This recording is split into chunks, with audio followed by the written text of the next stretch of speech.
మన ప్రభు అయిన యేసుక్రీస్తు నామములో కూడి వచ్చిన ప్రతి ఒక్కరికి వందనాలు తెలుపుకుంటూ, దేవుని యొక్క పరిశుద్ధ గ్రంథంలో నుంచి దినమున కొన్ని వాటిలో చూశాను. ఇలా సేవకుల దినోత్సవం అని. ఈ దినమున సేవకుల గురించి మనం చెప్పుకుందాం. గలతీయులకు రాసిన పత్రిక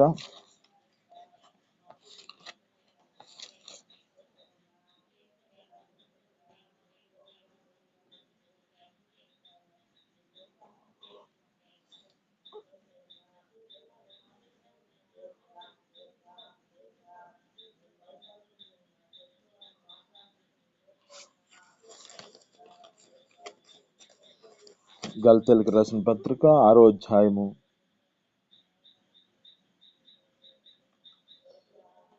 6వ వచనం మనం చదువుకుందామండి.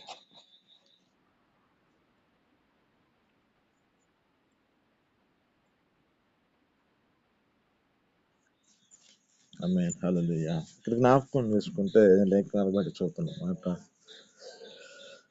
వాక్య ఉపదేశము పొందువాడు ఉపదేశించువానికి మంచి పదార్థములన్నిటిలో భాగం ఇవ్వవలెను అని లేఖనాలు సెలవిస్తూ ఉన్నాయి.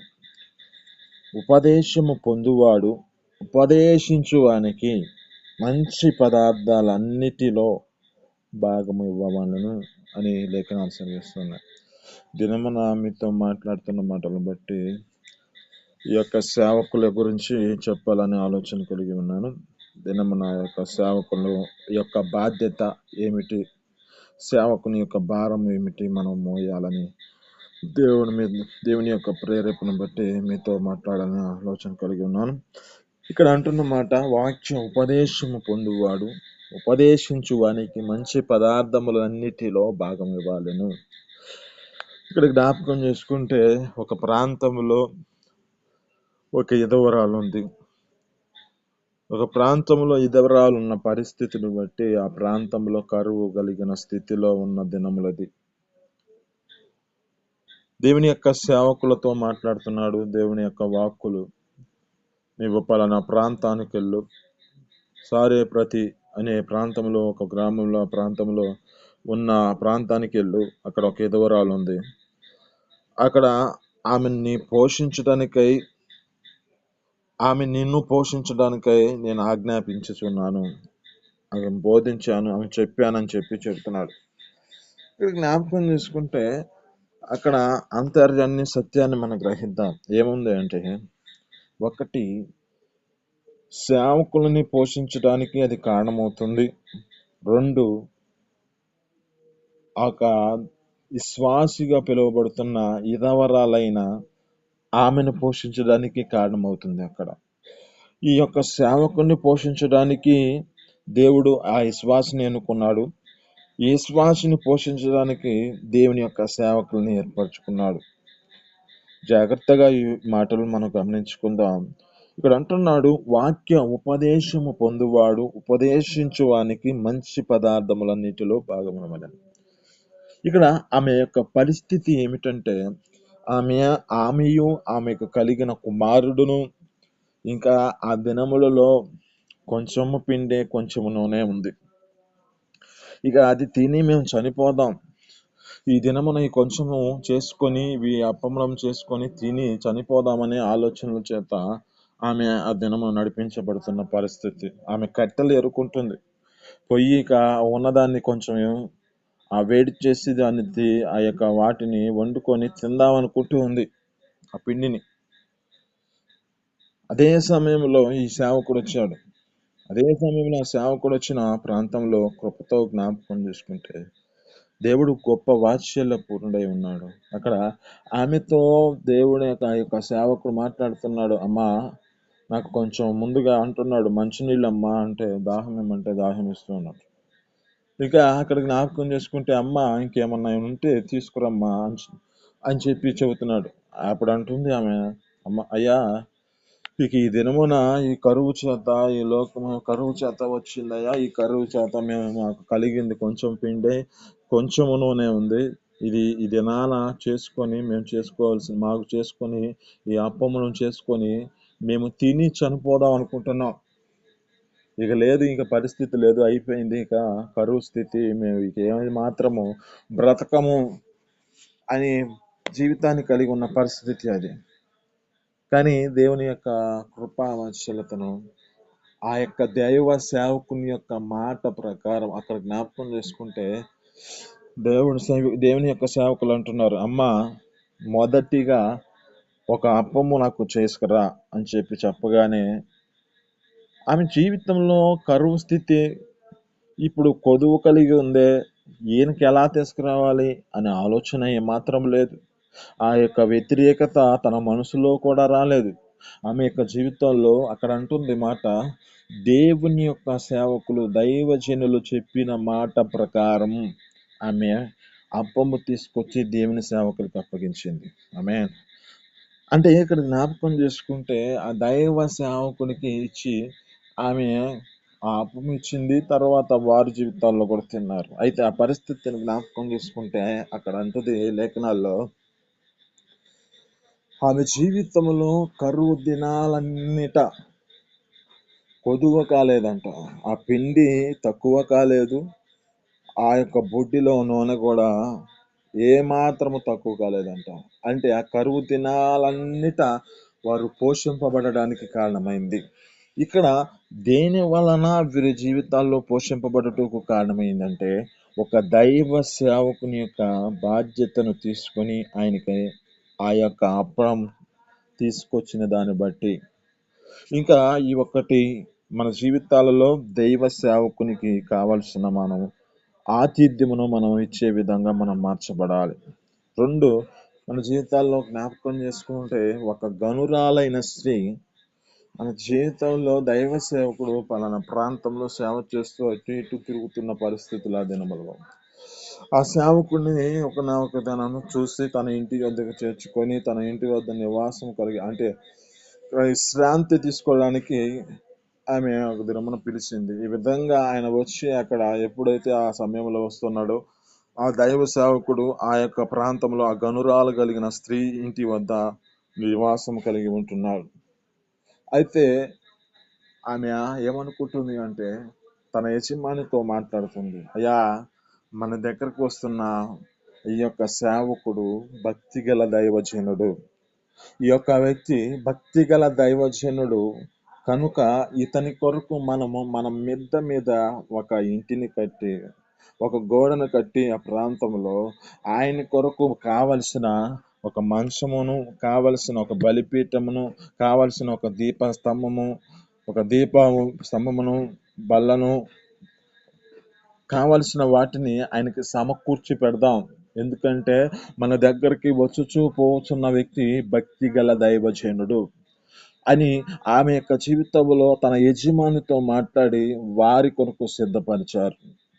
ఆయన కొరకు దైవ సేవకుడు పోతున్న భక్తి గల దైవజనుడిని గ్రహించి ఆయన కొరకు సిద్ధపరిచి ఉంచారు. ఇక్కడ రెండవదిగా మనం జ్ఞాపకం చేసుకుంటే, ఒకటి ఉపదేశించు వాటిలో ఒకటి వారి జీవితాల్లో మంచి పదార్థాలలో శ్రేష్టమైన వాటిని దైవ సేవకులకు అప్పగిస్తే మన జీవితాలలో ఏ కరువు పరిస్థితిలో ఉన్నా దేవుడు మనల్ని పోషించుటకు సమర్థుడు. 2, మన జీవితాల్లో జ్ఞాపకం చేసుకుంటే ఆయనకి ఆశ్రయం ఇస్తే, దైవ సేవకుడికి ఆశ్రయం ఇస్తే ఆయన జీవితంలో మన జీవితాలు ఆయన్ని విశ్రాంతి తీసుకున్నటకై ఆయనకి కొంచెం అలసట తీర్చుకోవడానికై ఆ దైవ సేవకుడు మన ప్రాంతాల్లో వచ్చినప్పుడు ఆ దైవ సేవకుడిని మనం రిసీవ్ చేసుకున్న పరిస్థితిని బట్టి అక్కడ అతని కొరకు సిద్ధపరచబడిన దాన్ని బట్టి ఆయన పరిస్థితిని బట్టి అక్కడ విశ్రాంతి తీసుకున్నటకు కారణమవుతుంది. కనుక ఈ యొక్క వ్యక్తి జీవితంలో అంటే మనం కూడా ఆయన కొరకు సిద్ధపరిచినట్లుగా ఒక దేవుని కొరకు మనం ప్రత్యేకమైన ఒక గదిని ఏర్పరిచినట్లుగా ఇక దైవ సేవకునికి మనం ప్రత్యేకమైన జీవితాన్ని కలిగి ఉంటూ చూపించినట్లుగా ఆయన మీద మనం జీవితాల్లో కూడా అవకాశమునివ్వాలి. ఒకటి శ్రేష్టమైన వాటిలో అంటే మొదటిగా దేవునికి ఆ యొక్క సేవకులకి అప్పములు తినే వాటిని మనం ఇవ్వటానికి అవకాశమునివ్వాలి.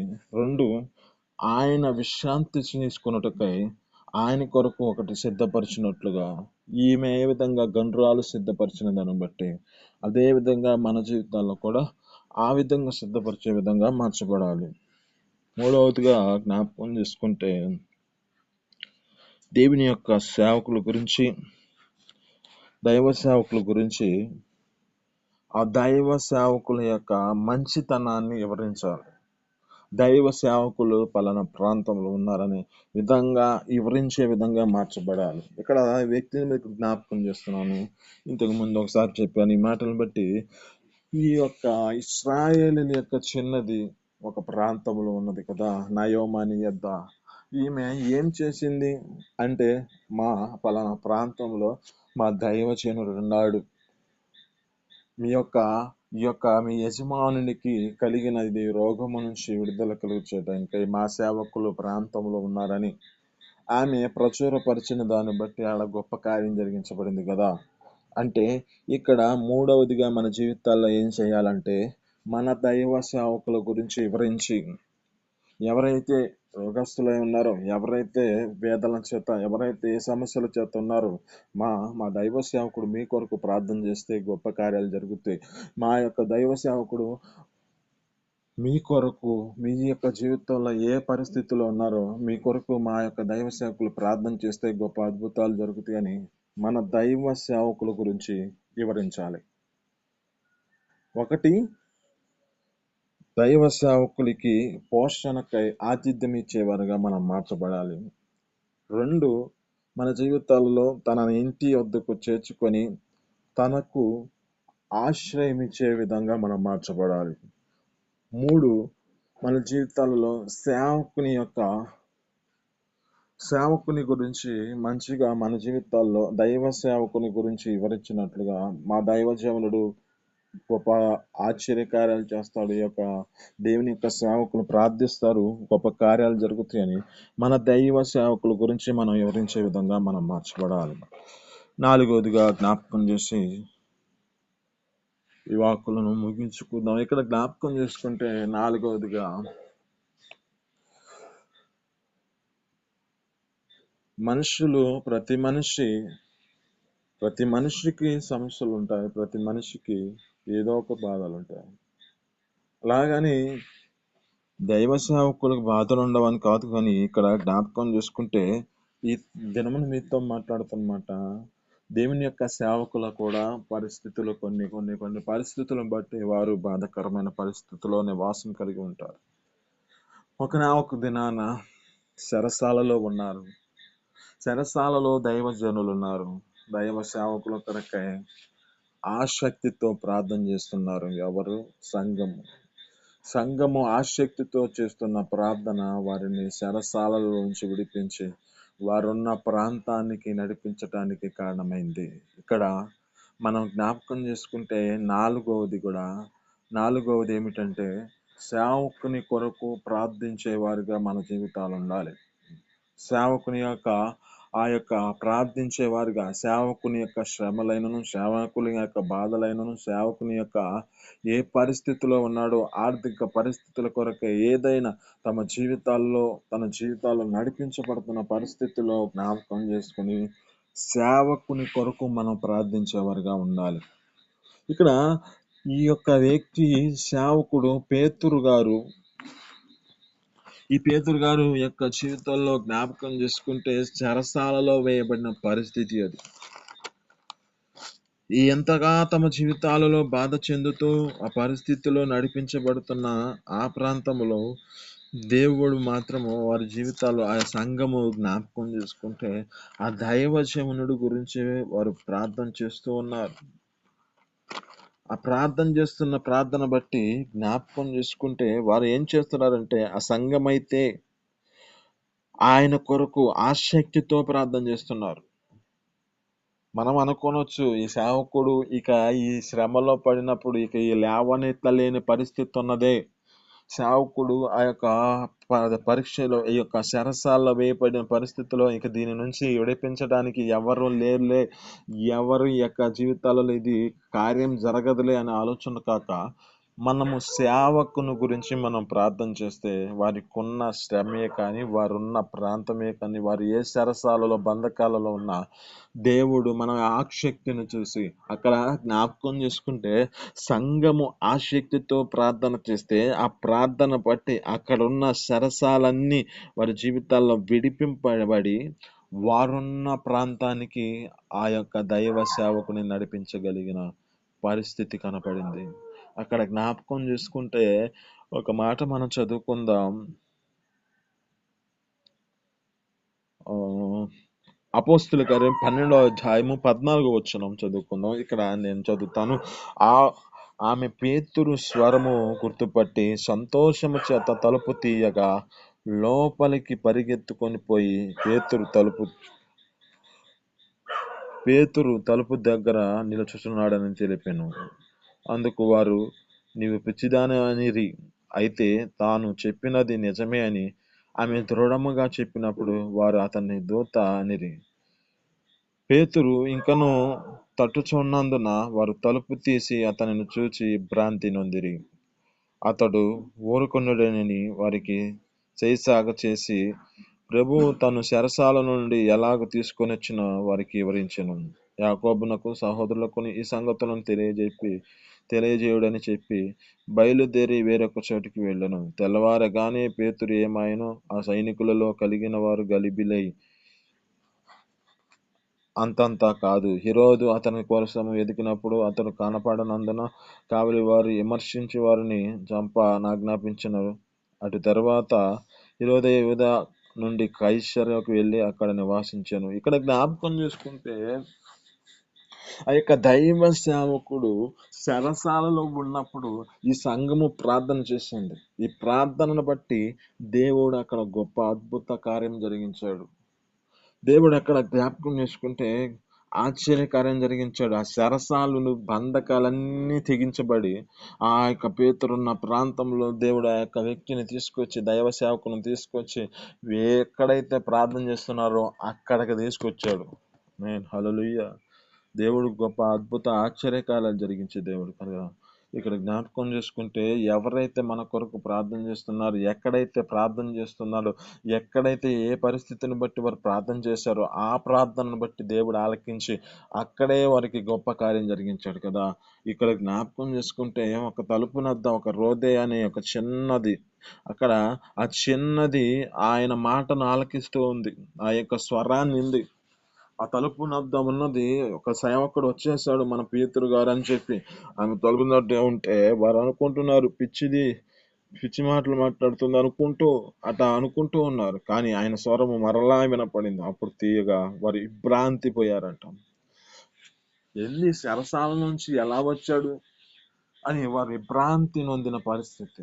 కానీ అక్కడ దేవుడు గొప్ప అద్భుత ఆశ్చర్యకారం జరిగించిన దేవుడు. మన జీవితాల్లో కూడా ఈ దినమున దైవ సేవకుల యొక్క దినోత్సవం అనుకుంటున్నాను నేను. ఇక్కడ అయితే దైవ సేవకుల గురించి నేను చెప్పాలని ఆలోచన కలిగి దేవుని యొక్క మాటలు మీకు ప్రకటన చేస్తున్నాం. ఇక్కడ అంటున్న మాటలు మనం జాగ్రత్తగా మనం కనిపిస్తే ఈ గలతీయులకు రాసిన పత్రిక 6వ అధ్యాయం 6వ వచనంలో ఉందంట, ఉపదేశము పొందువాడు మంచి పదార్థములన్నిటిలో భాగమివ్వవలెను. ఉపదేశించువానికి ఉపదేశము పొందువాడు మంచి పదార్థములన్నిటిలో భాగం ఇవ్వవలెను. దినమున మీతో మాట్లాడుతున్నమాట దైవ సేవకుని యొక్క బాధ్యతను మనం వహిద్దాం. దైవ సేవకుని యొక్క భారాన్ని మనం భరిద్దాం.